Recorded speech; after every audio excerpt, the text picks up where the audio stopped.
dailykin.com. Hey everyone, welcome back to the channel. Today we're talking about something that's actually happening right now in 2025 to 2026. Europe is finally clamping down on irregular migration. Official numbers show a big drop, but should we believe the headlines? Or is this just another round of promises that will disappear once the pressure eases? We'll look at a history of broken promises, a look at public opinion, implications for America. Stick around because the story is more complicated and more urgent than the mainstream outlets are letting on. And near the end, listen for the words, the biggest issue. I'll tell you in a word why I'm not optimistic. First, the good news, or what they call good news. According to Frontex, that's the EU's own border agency, irregular border detections across the entire European Union fell 26% in 2025, down to around 178,000. That's the lowest level since 2021. That's a real decline. We're talking less than half what it was in 2023. Routes like West Africa saw massive drops, over 60% in some cases. Central Mediterranean still busiest, but overall, numbers are trending down. So why am I not popping champagne?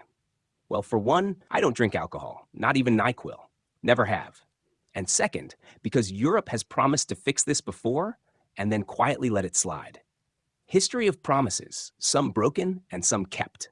Remember 2015? Angela Merkel said Germany would tangibly reduce refugee arrivals. They kept coming, thousands per day. Her own party said the government had lost control. Fast forward to 2024, British conservatives spent over a decade promising to slash illegal and legal migration. Didn't happen. Voters got furious, and immigrants got scapegoated even more. Same story in Brussels. EU leaders met, talked tough about outsourcing deportations, return hubs, faster removals, working with origin countries, but always with the disclaimer, while respecting EU and international law. Translation: not much actually changed. They've done this cycle before. Talk tough when patriots get loud, then back off once things calm down. But not everyone played that game. Some actually did something. Look at Poland and Hungary. They've stayed consistent. Poland beefed up its Belarus border big time. We're talking more personnel, high-tech barriers, electronic monitoring. Belarus, basically Russia's proxy, has been pushing aggressive crossings for years, sometimes literally weaponizing migration to destabilize NATO's eastern flank and distract from Ukraine. In 2025 alone, around 30,000 illegal crossing attempts from Belarus, still high, but Poland pushed back hard with tear gas, water cannons, and fast rejections. And early 2026 numbers already show a sharp drop. Hungary? They built serious fences back in 2015-2016 and never backed down. They have fast-track asylum processing, skill-based entry, financial requirements. Basically, prove you can contribute or you're not staying. They prioritize cultural fit and gave wide temporary protection to Ukrainians because of obvious linguistic and cultural closeness. Result? Unauthorized migration and related problems stay way lower than in Western Europe. Crime stats in Hungary have trended down long-term. Officials credit strict vetting and removals. Now other countries are following suit, slowly. Greece extended fencing. Finland and the Baltics started building barriers.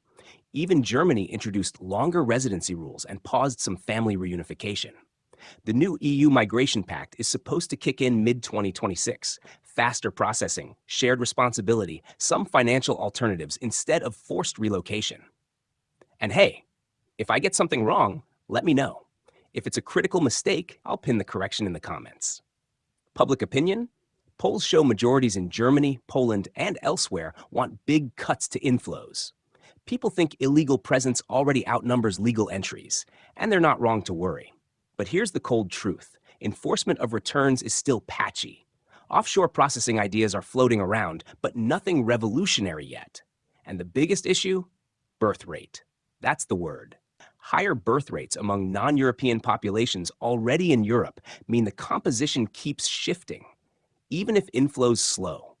Time is not on the side of those who want to preserve the old Europe. What are the implications for America? So what does this mean for the rest of us, especially if you're watching from the United States? Europe is showing that strong perimeter security plus selective legal channels can reduce chaos and direct migration toward people who actually contribute economically. Sure, the woke left screams about labor shortages, the same argument used historically to justify all kinds of exploitation. But firm borders don't have to mean cruelty. They can mean realism. The risk? If enforcement stays weak, or if political winds shift again, like they probably will when certain parties regain power, the doors reopen. Europe's not fixed. The damage from the last decade is deep. Radical changes would be needed to truly reverse course, and nobody's seriously talking about that scale yet. So take the victory lap headlines with a massive grain of salt. Declining numbers are real, but fragile.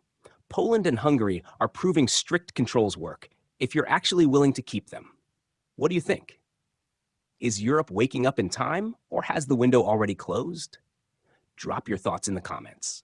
Like if you're concerned about this, subscribe for more no-nonsense updates on migration, borders, and what's really happening out there.